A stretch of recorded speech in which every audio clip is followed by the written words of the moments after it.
Hello and welcome to the Practical Leadership Podcast, where leaders share their tools and practical advice to make you a better leader today.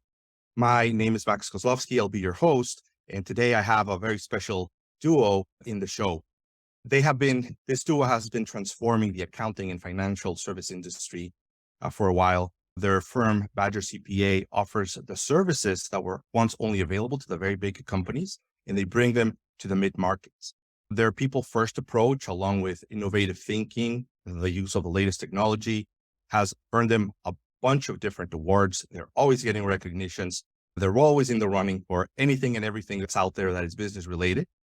Together, they have been CEOs, CFOs, account managers, really solid entrepreneurs, and most importantly, very powerful, proven leaders here in the podcast today. Without further ado, Shannon, Jonathan, it's great to have you in the podcast today.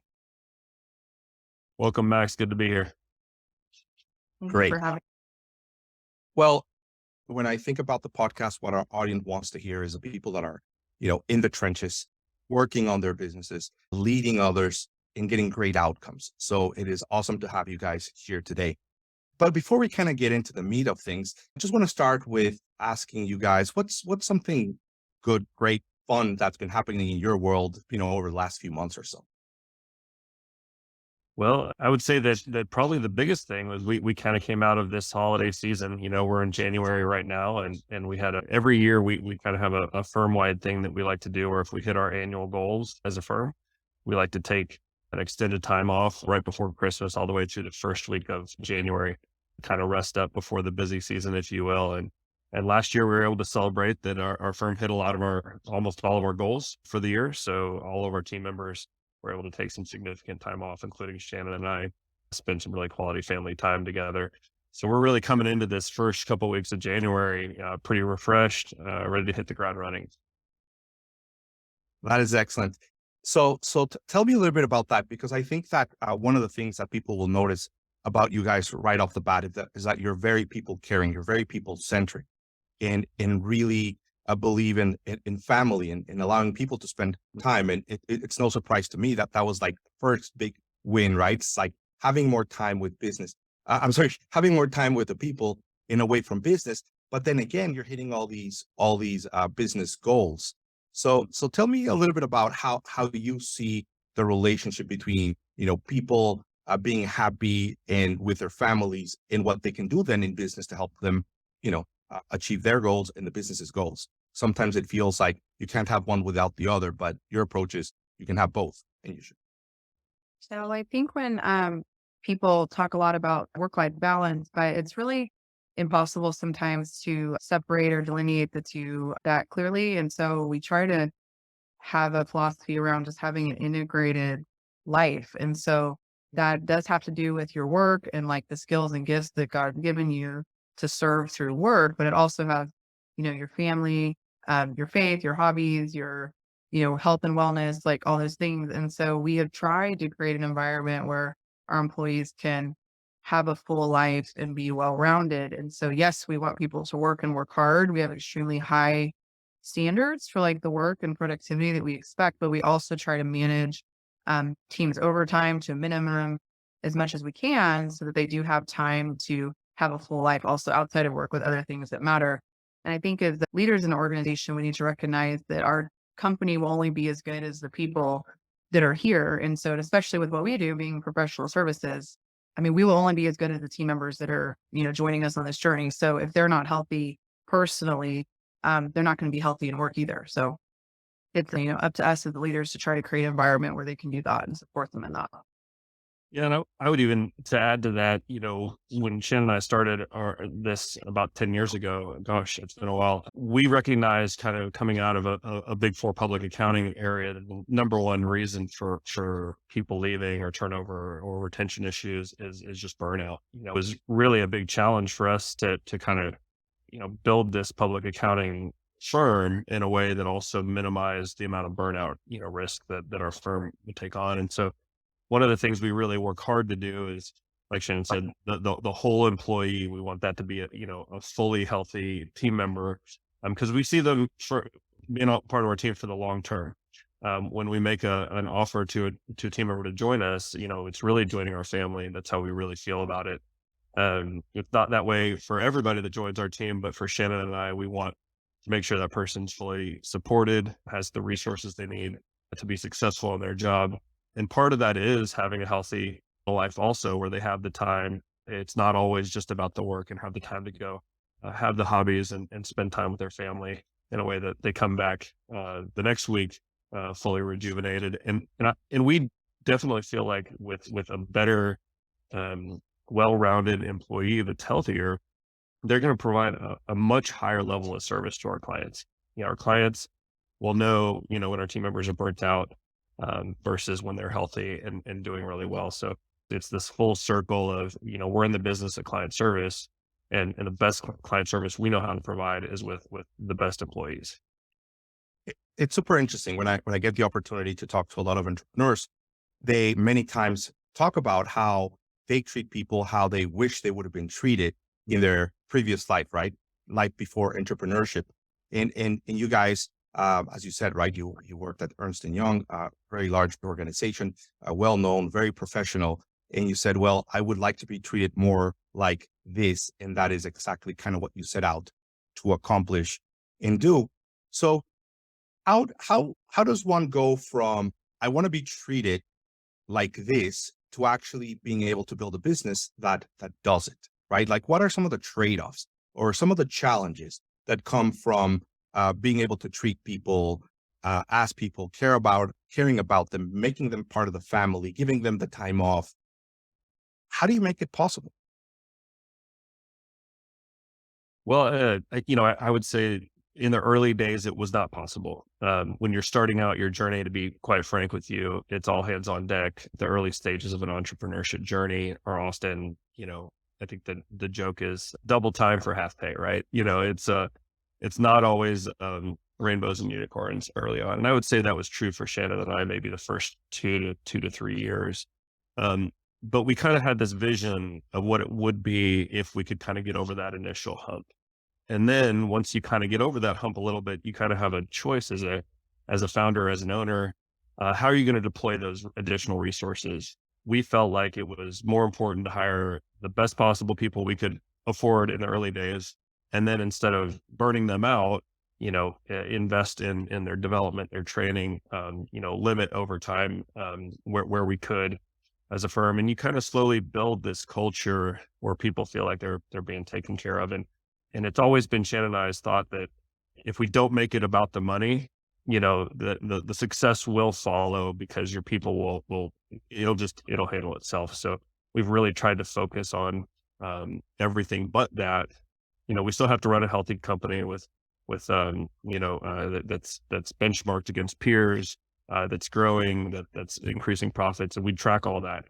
We account for it, we manage it, but we don't want it to be all about that. And I would say that that's probably been kind of the case for allocating additional resources that we come across in our business to building that better future.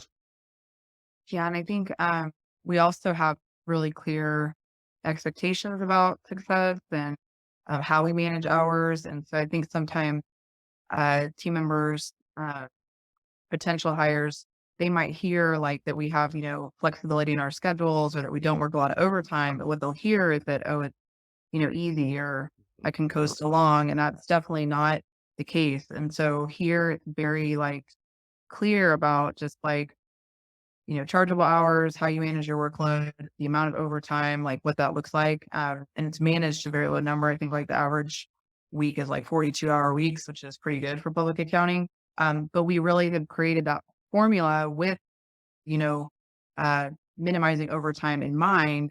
And then we have to hold, team members accountable to operating within those parameters, because we know if everyone can do that, then we'll all win together. But we have had, sometimes where people hear, oh, it's like family friendly, which means that I don't have to work hard. And it's like, oh, that's not at all what that means. And so, we do work really hard when we're here, and then we try to unplug and invest in family when we're not here. And I think we try to, tee that up in interviews and explain what that means, because people hear, people first. It's like we are people first, but, within certain parameters and expectations. So we try to be really clear about expectations so people know what winning here looks like. One of my, So I want to add on to that a little bit, Max. When it comes to, how we're designing it, you asked the question, well, how are you doing that? Specifically, how are you able to either squeeze more out of a shorter work week? And that's really, I think, what it comes down to is, while we do try to manage the overall hours, it is a very challenging full work week. One piece of feedback that I thought was interesting was, it's the hardest 40 hours like you're going to work that week, right? And I think that's part of what we're trying to design. We want people to set it down, go spend time with their families.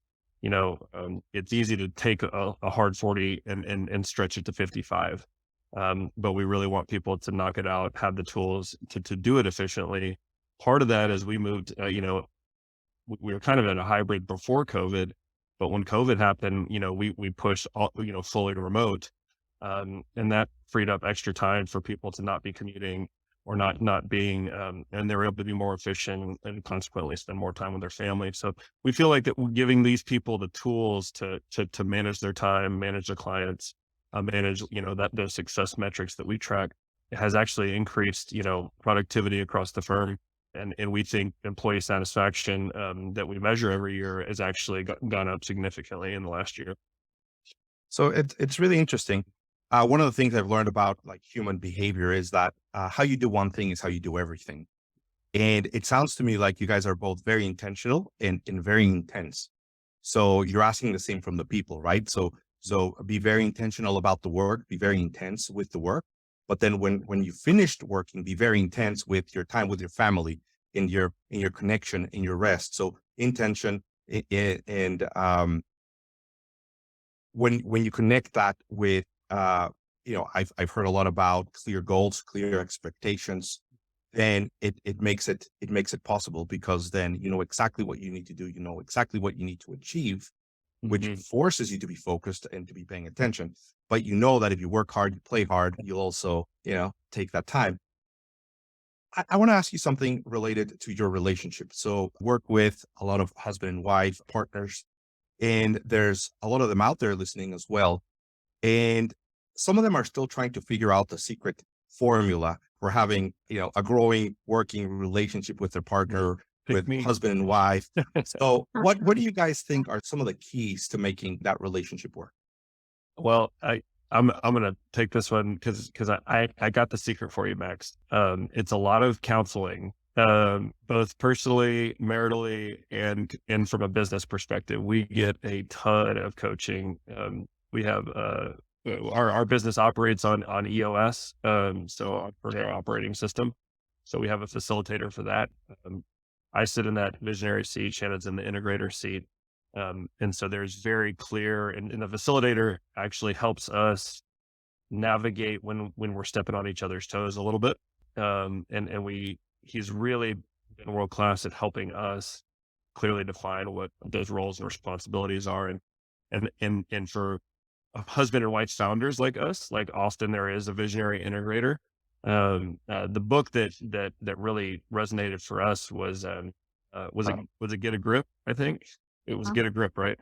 By Gino Uh, Wickman. by Gino Wickman.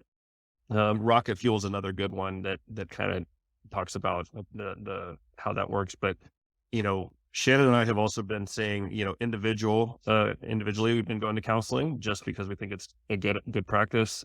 Together as a couple, we go probably once a month as just a married couple to a Christian counselor here in town.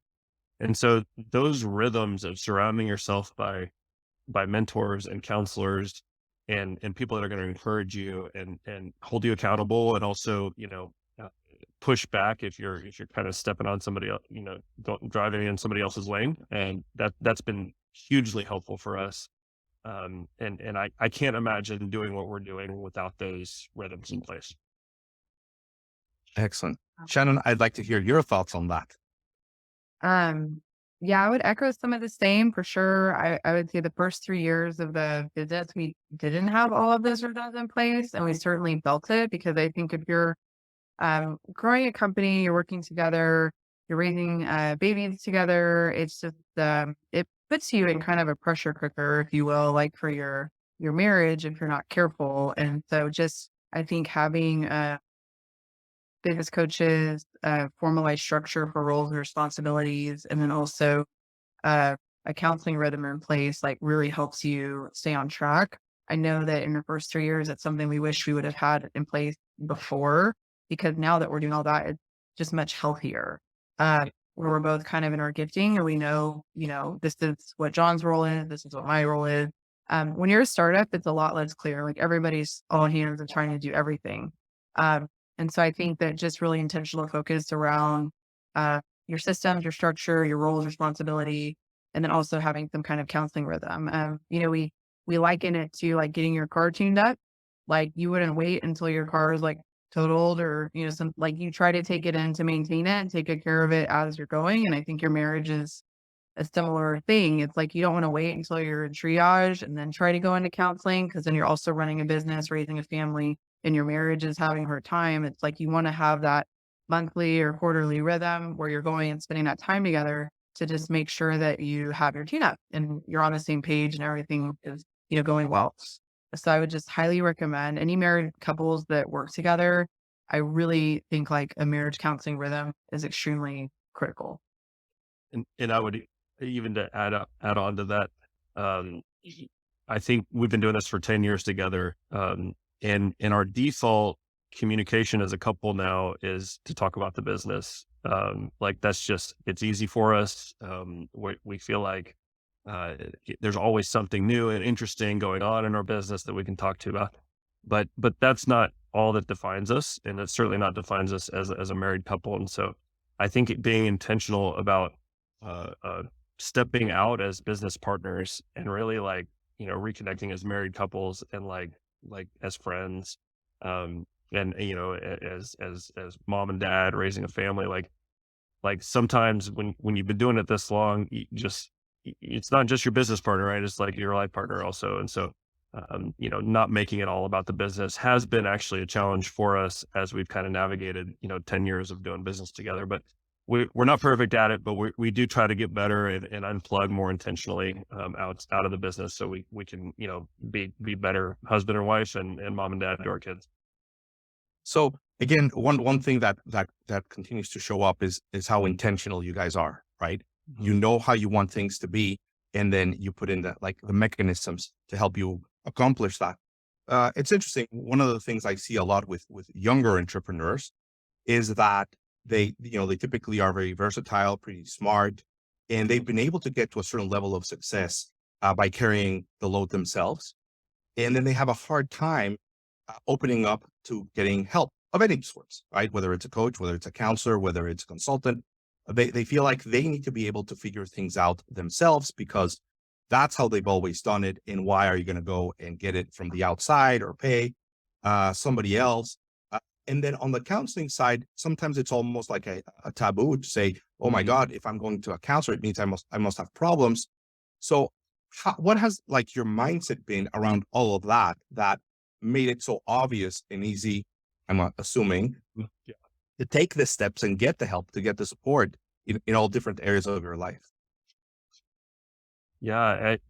I would say that, you know, initially when I was actually the first one about 10 years ago that on a personal level said, I need to go see a counselor for my personal life. Right. And that was about the time we were starting kind of our business. And then that kind of grew from there.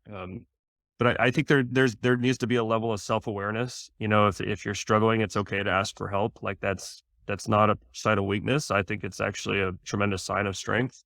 Asking for help, reaching out to potential mentors. Nobody does this on their own, right?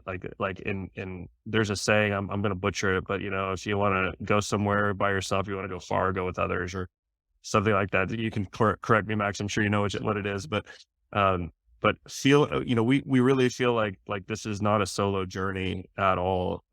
And we do need help along the way. And there's kind of like this, a lot of entrepreneurs, and I put myself in this category, it comes down to, I think, a pride issue or an ego, or I'm not willing to ask for that help. And And that's going to be a limiting factor, I think, in your growth. Like it is. You can do it that way. And I think it's just gonna be harder. Kind of setting your ego and pride aside, intentionally, and asking for help, I think is a sign of strength. Yeah, I think that starting a business and running a business is very difficult. And I think there was a book, it's called The Hard Things About the Hard Things. It's one of my favorite reads. And there was this one part I'll never forget because it was so encouraging to me in the moment. But it's saying, most people, you start a company because you feel like you're pretty good at something. So let's say you're, you know, a good plumber, a good electrician, a good accountant, a good doctor. And so you think, okay, I'm going to go start my own business now and I'm going to do this myself. And so you come out of this career where you feel like you've pretty much been successful for the most part at what you put your mind to. And it's just a whole other animal when you try to start a company. And so every day you feel like you're failing or you're messing up or you're missing it or you are hiring the wrong person or making the wrong decision. And so the thing, it really weighs on your confidence after a while because your failure percentage goes up a lot when you're moving from working in a company to like starting your own because you're just having some kind of failure challenge really on a daily basis. And so I remember 3 years in being like, just feeling like so incompetent. Like, why can't I figure this out? And it's mentally, it's very challenging. And so I think one is to be encouraged is that if it was easy, everybody would do it. There's a reason why most businesses fail is because it's really hard to start one and keep it going. And so I think that it's almost unrealistic in a way to expect that you should be able to start a business and do it all yourself without support along the way. Um, it's like almost against all common sense in a way. It's like makes sense that you should get mentors, coaches, counselors, people that have done what you've done. John and I both early on got plugged into other like entrepreneurial groups with people that have been in business a lot longer than us. And we look back, we're like, oh my gosh, if we hadn't been in that organization, like we wouldn't be even in the stratosphere of where the business is now because we had people that were investing and pouring into us and giving us feedback like all along the way. And so if you're going to start a business or if you're running one now, it's like I would encourage people just to have a spirit of humility and that it's okay that you don't know everything because when you're the CEO or the owner, I think you think people expect you to know it all. And therefore you feel like you have to know it all. And that's just a pressure that nobody's intended to carry alone. Um, and I remember just feeling so overwhelmed by all of it at one point. And it was like, God didn't call me to like carry all this by myself. One, like I have a God who's much bigger than all of this. And like, he's going to be with me every day.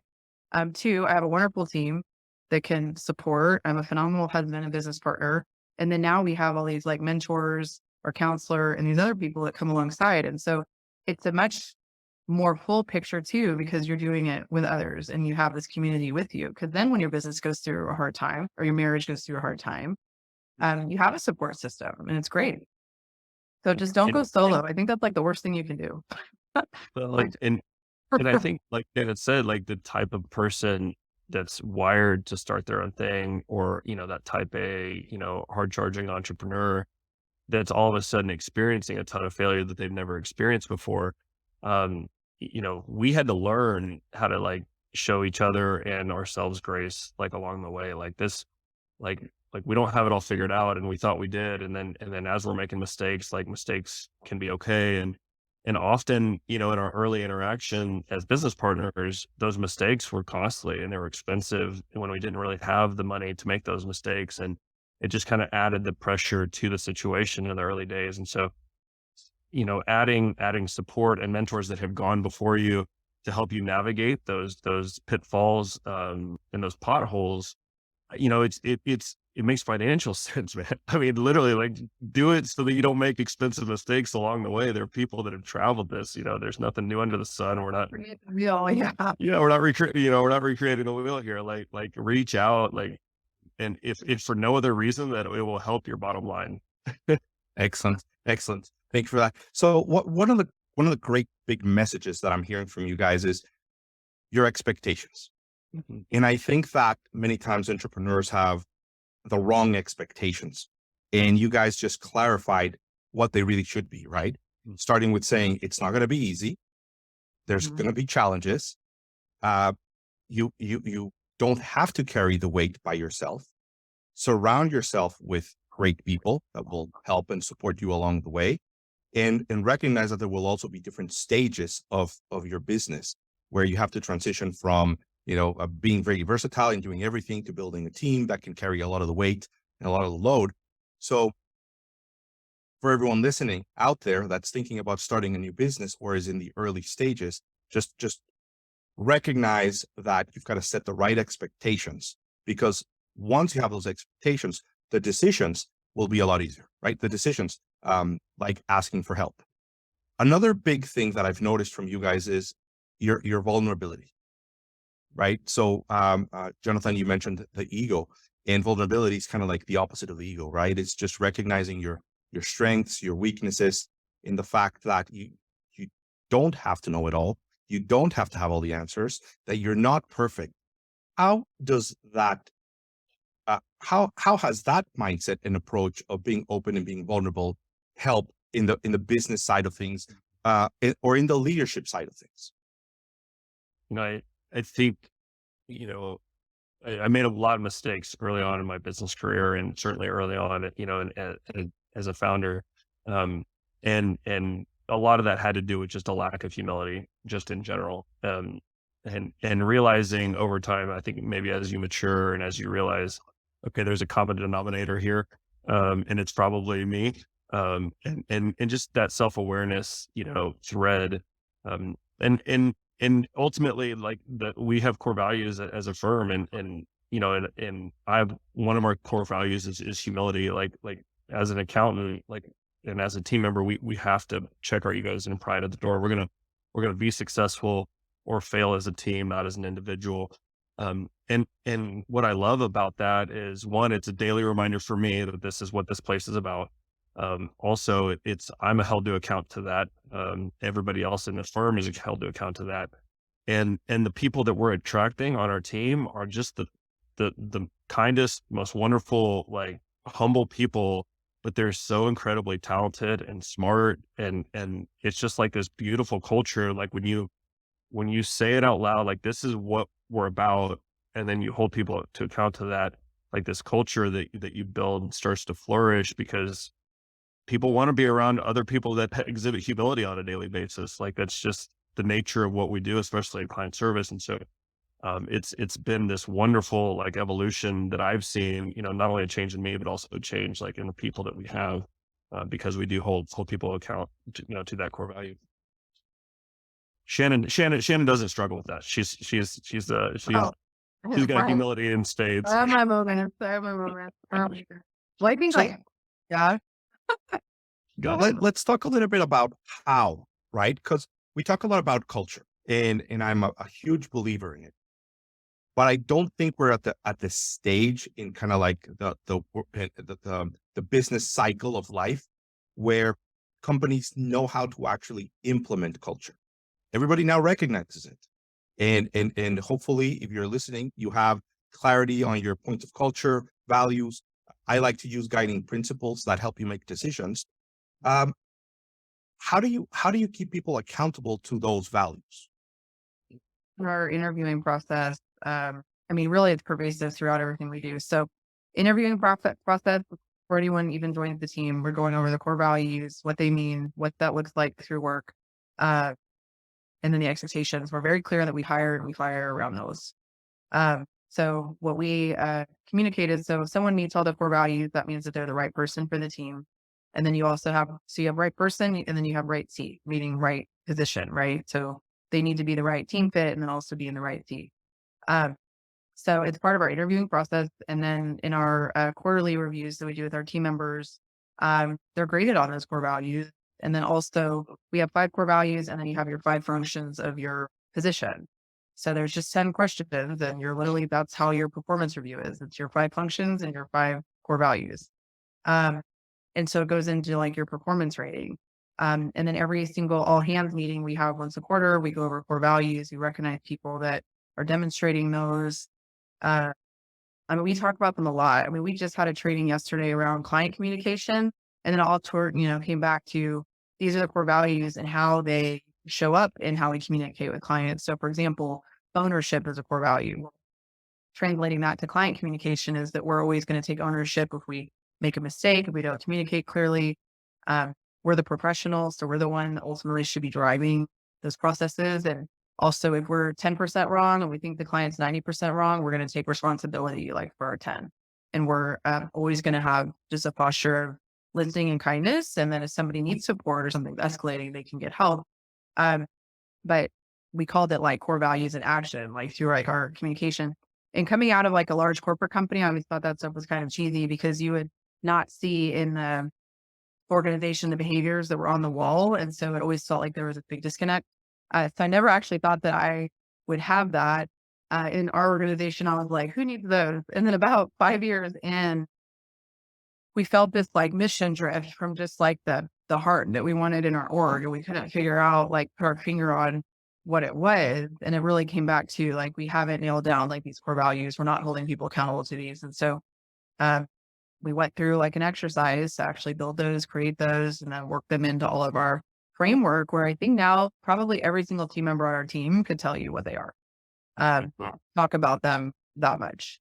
And it's great because performance reviews, it's very easy if you're trying to give somebody feedback. Like, let's say somebody maybe missed a deadline or didn't communicate with the client timely. Well, you can always tie things back to the core value behavior. So instead of trying to correct all these little nuanced things, it's like, well, we weren't showing ownership and how we handled that, or we weren't showing hustle and how we handled that. You weren't showing humility when you were talking to your teammate. It creates a framework for just coaching and helping people, improve as well. So it's easier to remember 5 things than feel like there's, 50 rules or something. So that's kind of how we've incorporated it, practically speaking. And I would say how that once it's been incorporated, it's this recurring rhythm of enforcement and reminding and celebrating is a big part of it. Like when we see it, we want to celebrate it. And I'll tell you, what's really been neat is one, there seems to be kind of like this self-policing aspect of it. Like if you get in the door and you lack humility, like you're not going to feel comfortable here. Like you're going to feel like a fish out of water. And we've had people that got in that, got through the interview process that lacked the core value. And often they opted out before it even got to where, we had to do some kind of an intervention.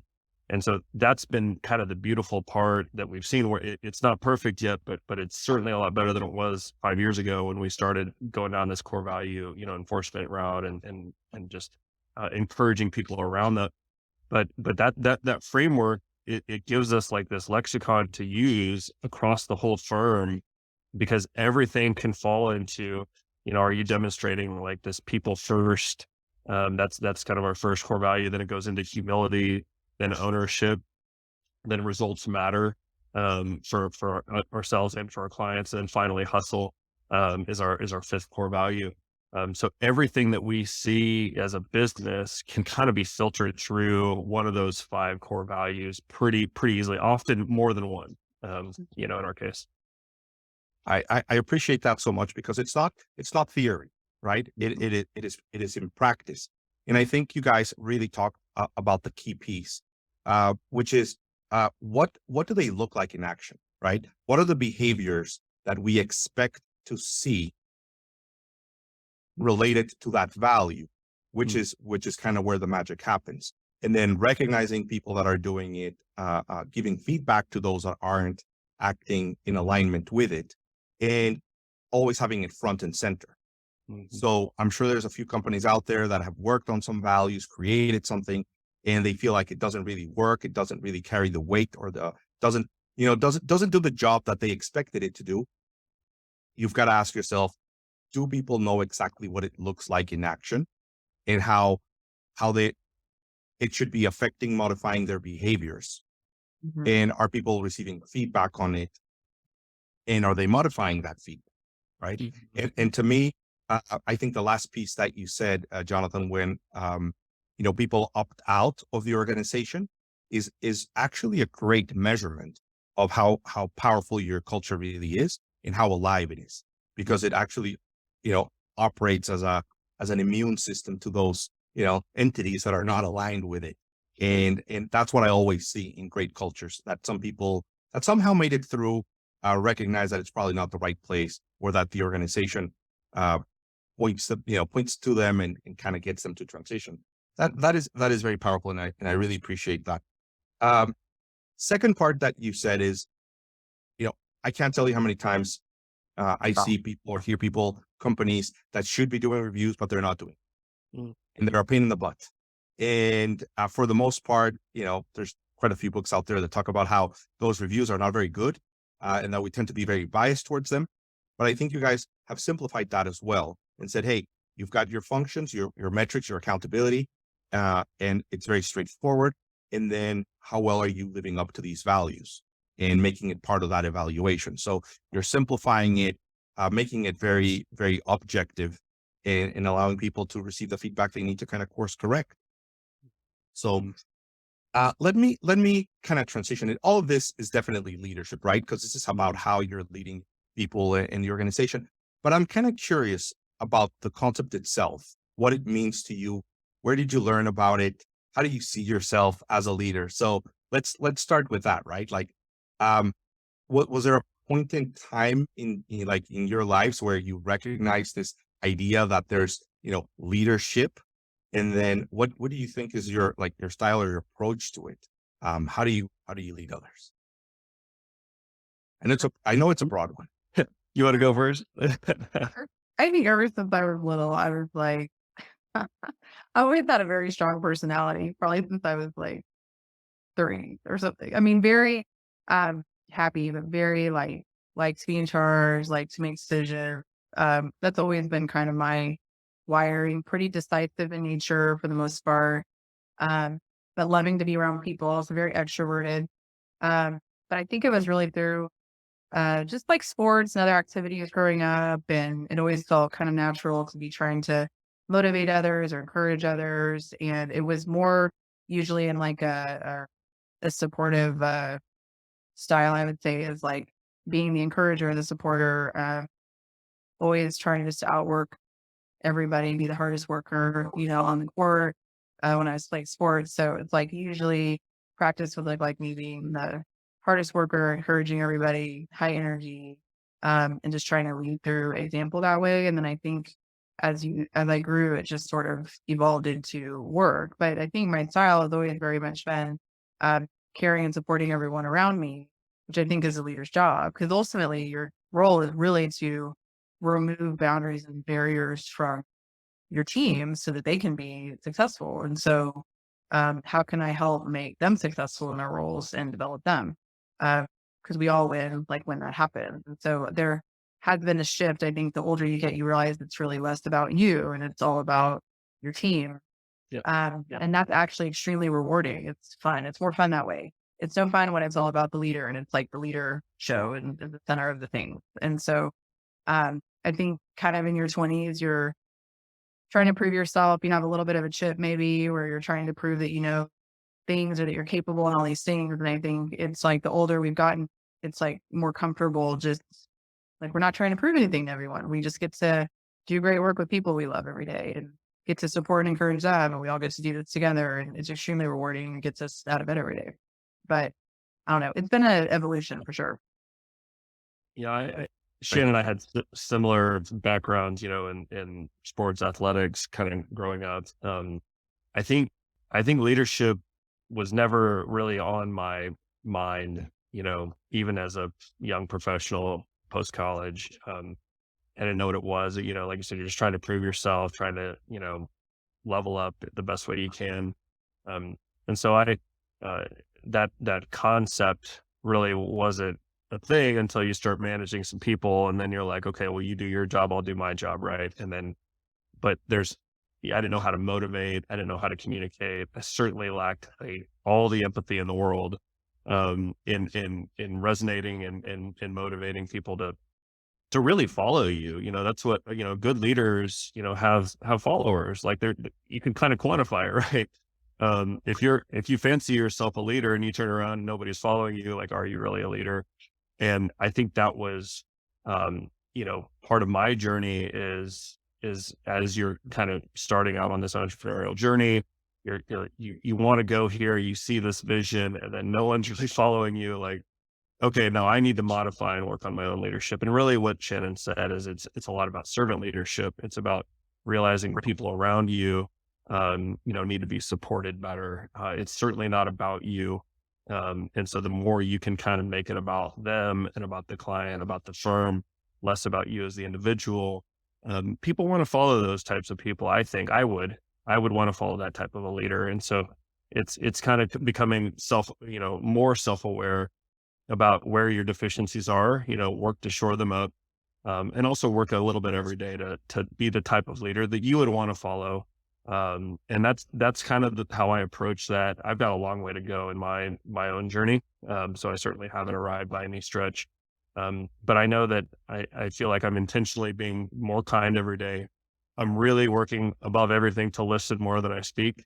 That's like a big thing for me. There's a lot of people around me that have like these brilliant ideas. And if I'm always the one talking, then like, I'm not going to hear them. Right. And so there are just little things like that I know are, I'm hardwired in certain ways. And sometimes I need to quiet those and let the team, join the conversation. So it sounds like you guys really do lead by example, recognize the need to get better, but to enable others and to serve them, right? So it's really a selfless a leadership approach. And I just hear the humility of saying, "Hey, I still have a long way to go. I still have a long way to go. I still have a long way to go." But it also looks like you are like miles and miles ahead of where you were, and miles and miles ahead of a bunch of other entrepreneurs. What is your approach to getting better and better? So one of the things that you mentioned that was very interesting to me is just using Pat Lencioni's language, the genius of galvanizing. You're like, "Hey, I wasn't a good galvanizer." For those of you that don't know the concept, go check it out. The 6 types of working genius. And the galvanizer is this person that can actually sell the ideas for others to say, "Hey, I want to go work on it. It's going to be awesome." And you said, and I kind of heard you say, I wasn't quite good at that, or I didn't care too much about that, but I learned to be good at it. Can you tell us a little bit about that? Well, so galvanizing is a working frustration for me. To use the terminology of the working genius, I'm actually on the wonder and the ideation are my working geniuses. No surprise there. And they're actually Shannon's working frustrations. So often when I'm communicating in my own working genius, Shannon's over here like in her working frustration, and then when she's over galvanizing, I'm in my working frustration. So it's really interesting you brought that up specifically, but that often I will, as our business relationship has matured, I know that I'm not going to ever be a world-class galvanizer. Like it is draining for me. And it's not the gifts God gave me. It's not how I'm wired. Right. But my wife is. And so the more I can kind of delegate or just empower or step aside, right, to let Shannon operate in her working genius, like our firm is going to be better for it. So Shannon, you can speak more to like what it means to have a superpower like galvanizing, because it's pretty cool to watch in real time. It is. In the working genius model, it's like you have the wonder and then the idea, which are John's top 2. And then you go into discernment, right? Like, is it a good idea or a bad idea? And then galvanizing. So those are like the first 4 with any idea. So, and for those of you not familiar with it, you start with wonder, which is I wonder why it's this way. And then an idea, like how to fix it. And then somebody has to discern if that's the right idea, and then galvanize people around that idea or implementing that idea. And then you have enablement, which are people that are natural born helpers, like they love to help. And then you have tenacity, which are people that like will finish it, and they will finish it well.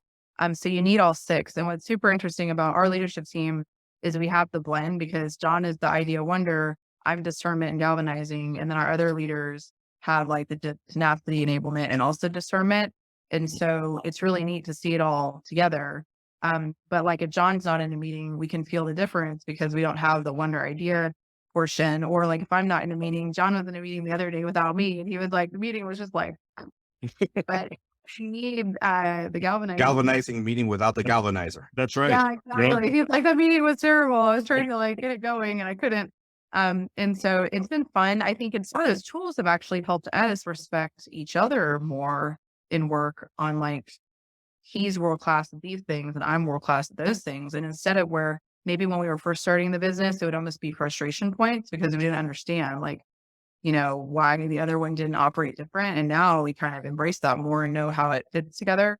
Uh, so as far as just a growing success, I would really recommend reading a lot, which Yes. uh, I feel like I hit the level of my incompetence, right, in the business pretty early. And so then I was like, I have to read because I don't know anything about anything anymore, kind of felt like. So it's like just digesting lots of business books, podcasts, uh, all these things. And so I think as a leader, if you're going to be CEO and you're going to keep growing company, like reading has to be part of your rhythm and just digesting and learning more. There's a lot of really smart business people out there and you pick up nuggets along the way. I felt like we've learned lots of little tools just along the way that have really helped a lot. Mm. Uh, so I don't know, reading, it probably sounds pretty basic, but I mean, I'm always listening to some kind of podcast, reading a book. If I go for a walk, I'm listening to a podcast. Uh, I just think you have to invest in yourself and your knowledge. And if you want to be a great leader, because I think it's a Craig Rochelle thing, but it's like everybody wins when the leader gets better, right? So it's like you have to care to like invest in your learning. Like you're never going to fully arrive and know everything, and so just continue to invest in your leadership and your learning. Yeah, Excellent. and the reading, I had emphasized the reading aspect of it. That taking self care seriously as a leader. Uh, we're working very hard on that. Like that's what this year's focus for Shannon and I is largely around is realizing that there is a lot on our plate, related to the business, related to our family, and if we're not the healthiest version of ourselves, the organization's going to suffer, our family's going to suffer, our marriage is going to suffer. So prioritizing that is a big deal for us right now. Hmm. That's excellent. So, um, you know, the importance of continuing to learn and continuing to feed the brain, the collective brain, and not only reading but implementing, because what we just discussed with Paolancioni and the 6 types of working genius is a great example of not only did you guys read a book, but you took it seriously, you understood your profiles, and then you're catering to it, and you're using the language that then makes it come to life and actually get the benefits of it. So Yep. that's a big step. Just reading and going through a bunch of books, but not really implementing them doesn't work, right? I'd rather someone read the book 2 or 3 times and figure out how to implement it than just now there's more knowledge in my brain. Yeah. So let's talk a little bit about. I'm sure you guys use 1,000 different tools, 1,000 different systems, but if you had to, talk to our audience about a simple to implement, powerful tool that you kind of, it's just part of your inventory of things that you do to help lead others. Mhm. What would that be? What is one tool that you can think of that it's like, look, guys, if you take anything from this podcast, just use this tool, do this, and it's really gonna help you become a better leader. I know it's a tough one because there's a million things in your mind, but choose one. I'll let you guys choose one each. How's that? One each. Yeah. Mm. One each. So there's several that come to mind. Yeah. For me, I think we touched a little bit or spent some time on core values, earlier, and clearly defining those in our business, and holding an organization accountable to that, has been just a game changer. So I don't know if that would necessarily be a tool or a hack, but for us, if you're looking for the biggest ROI in our business journey, that strategic shift has been life changing. As far as we have a really really strong administrative assistant, and I would highly recommend any busy leader to invest in a business support person that's world class at managing your schedule, taking things off your plate, freeing up your inbox, your calendar, just really implementing, and kind of being that gatekeeper in a good way that really that's there to protect your time and your schedule. And so for us, or for me personally, having a person that's solely dedicated to supporting Shannon and I her name is Christy. She's wonderful. So, and you can't have her. Family. Absolutely. Okay, so culture, and again, the key to culture is to really define those values well, which I personally see a lot of companies struggle with. That's a whole other podcast Yeah. on how to get those right, and then buying yourself time through talented individuals, right? And in this case, you call it an administrative assistant that's there to protect your time, and also to take care of some of those things that might be frustrating to you, or not very valuable in terms of the best use of your time. Yep. The entrepreneurial operating system has been great. I think if we would have built the company with that from the beginning, I think it would have probably saved us a lot of angst, because the process goes through like your mission, your values, your, where you're going in 5 years, clearly defines like goals. And so I think that, focusing on that, the book's called Traction from Gino Wickman, but implementing EOS, I think it's been a game changer for our company.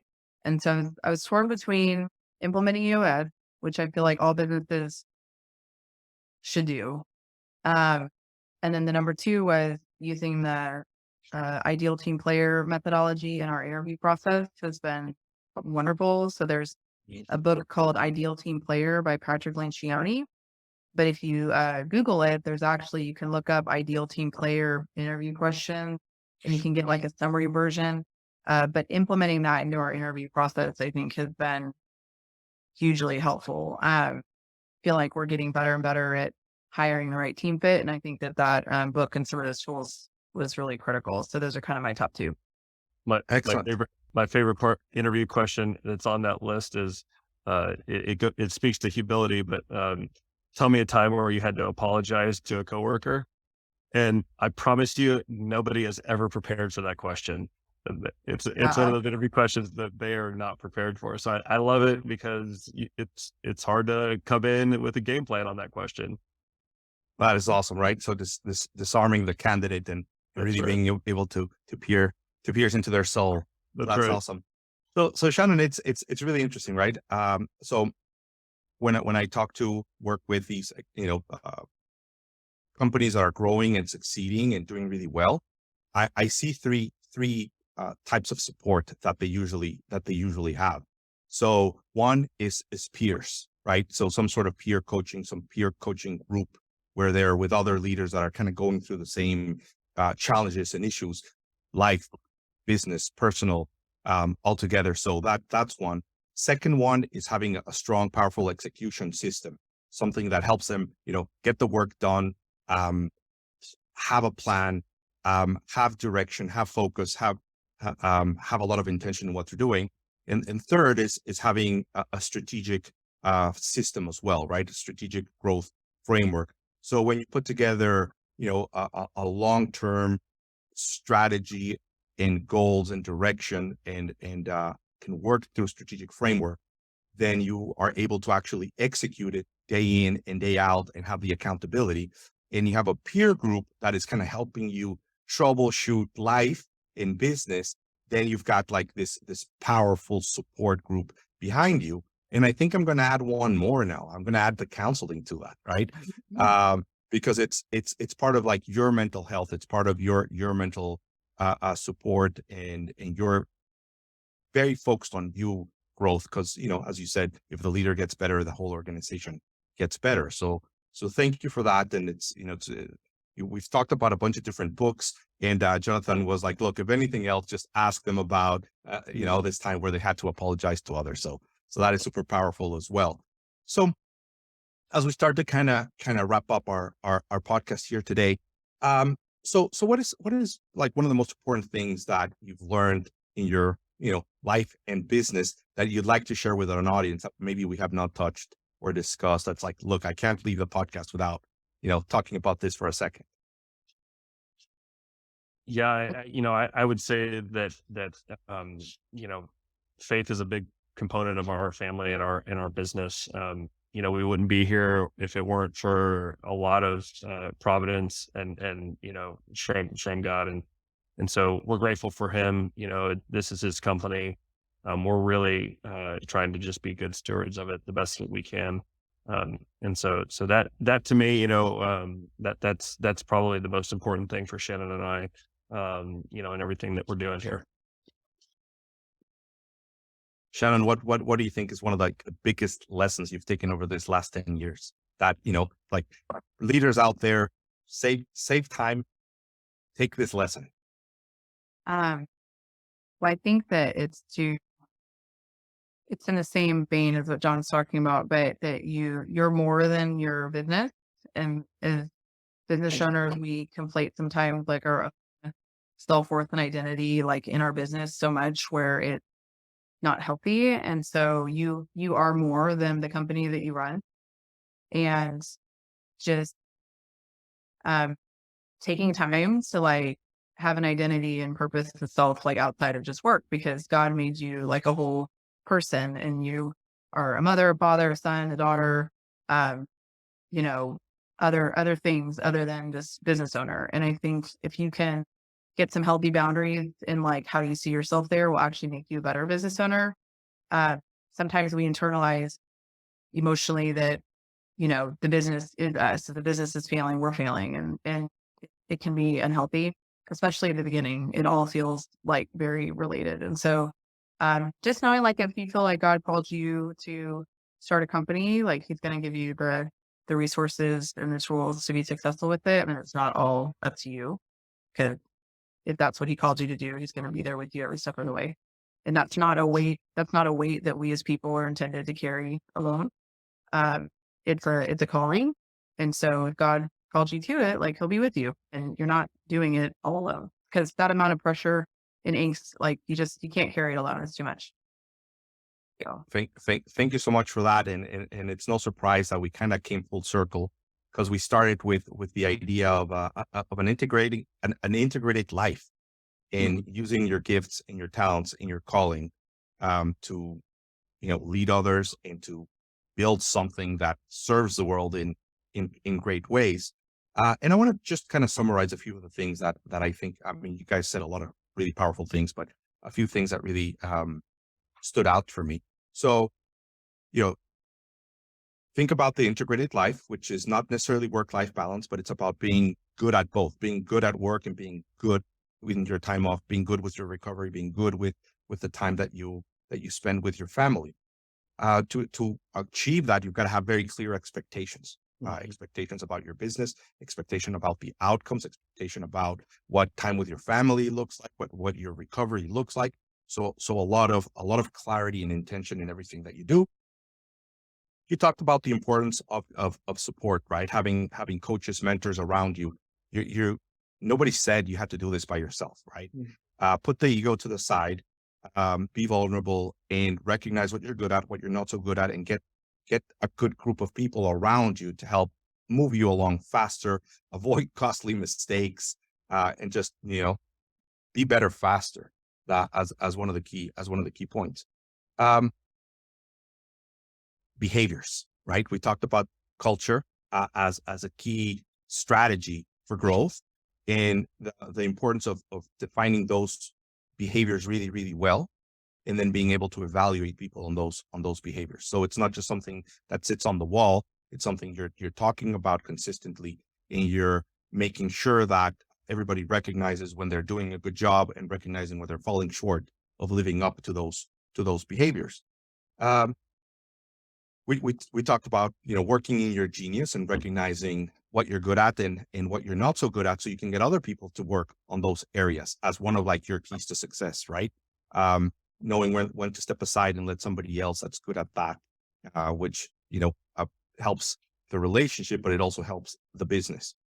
And an administrative assistant, right? The power of that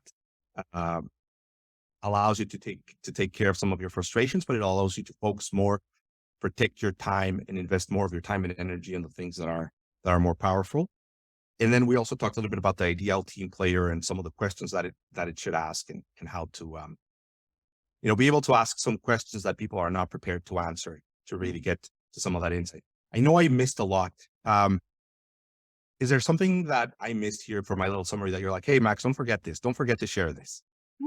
I don't think so. I think that's a good Uh, summary. I'll say one thing: hire the best possible people you can afford to hire, and promote them really, really quickly. Like that for us has been a game changer for us too. Is just having these wonderful world class people around us that are incredible. So hire the best people you can afford. And recognizing them and giving them the opportunities and the recognition they deserve. That is excellent. Thank you. Thank you for that. So to kind of wind down and wrap this up, what is something or some things that you guys are very excited that are going to be coming up here in the next few weeks or months in your in your business and life? Some things you're excited about coming up here in the next few weeks or months. Yeah, we actually have 2 ski trips planned, and one is just Jonathan and I going together. So we're gonna get away without kiddos for a few days. So I'm pretty excited about that. We don't get to do that very often. And we have 4 kids, so it's just hard for us to pull away. And then we're also going on a family trip over Spring Break to go ski. So we've become a big ski family. I'm not a big skier, but that's what everyone else loves to do. So I'm pretty excited about that. So I think that's what we'll be doing in the next few months. Yeah, and we're coming right into kind of our busy season. Right now, January, our team is busy closing year end, and so but it's going to be a productive and motivated quarter. And so I'm excited to see what the team does. We've got a lot of new faces, so there's been a lot of emphasis around training and development, and just integrating these new people into our team, our culture, and how we do things. But we're really excited. The next 2 quarters are going to be awesome. So thank you for having us, Max. My pleasure. I'm not going to let you guys leave without a couple of more things. Okay. So one of them is you guys are expanding your services and integrating other great people and companies to be able to provide better, deeper services. Can we just talk about that for a second? Because I think it's important that it's kind of like a reflection of who you guys are in your culture, your mindset, right? To continue to get better, to continue to do more for your customers, to provide better services with more depth. So let's just take a second, because I think that a lot of people are going to be curious about you guys, and then just tell them a little bit about the company and how they could get a hold of you, because I'm sure that there's going to be a lot of people that are going to be saying, I want to work with them, right? I want to work with them. So give us a little bit of that. Talk about the services a little bit, and then I'll let John get into the Sure. how to implement best and things. But so right now we provide a lot of outsourced accounting, fractional controller, CFO services, tax planning, compliance. We do system implementations, and then we also do executive recruiting, which is a new service that we're offering. And our methodology and thinking has always been that we just want to provide the services that our clients need to be successful. And we primarily work with business owners between about 1 million and 50 million. And our niche is really in construction, nonprofit, and government contracting. And so those are primarily the industries that we serve. We do all their outsourced accounting, compliance, and tax and things like that. And then the recruiting arm is a new business line for us. We actually recently acquired a recruiting firm and brought their leader on as our business development director, and she's phenomenal. And this way, for clients, let's say they grow and they want to start, building their own team internally, we can also help with that and transition. And so we view it as just a way to more holistically serve our clients, to help them build a world-class back office so they can go and change the world. And you can reach us at so our website is badgercpa.com. So we have a lot of literature and information kind of about the specific services that Shannon went into. But at a high level, kind of what we look for, or if you're a company that's thinking about hiring a controller or a CFO, we think that if that verbiage is in your world, then that it might make sense for us to talk to you. And across those 3 primary industries of construction, nonprofit, and government contracting, we think that we're building a world-class team and service offering, around those, where our value proposition is pretty compelling. So we'd love to talk to you, if that's a need that you have. And yeah, that's it. Thank you. One last thought, which is this, right? You guys are one of those mentors. You guys are one of those advisors, kind of like the ones that you have helping you and supporting you. So you get to see both sides. You get to see how you want to be treated. So then you get to see how you want to be treating others. So it's like you learn from the people that are helping you in becoming better in helping others as well. And not everybody out there does that. So, you can expect a wonderful experience, a caring experience, an accountable experience with a lot of intention and a lot of grace. So thank you guys for being in the podcast today. It's been wonderful having you guys. Quick reminder to our audience, you could download the summary of this podcast, www.practicalleadership.com, practicalleadership.com. You can download the summary and kind of speed read through the key points of today. Thanks again, guys. I look forward to seeing you guys soon. Thanks, Max. Well, thank you for having us.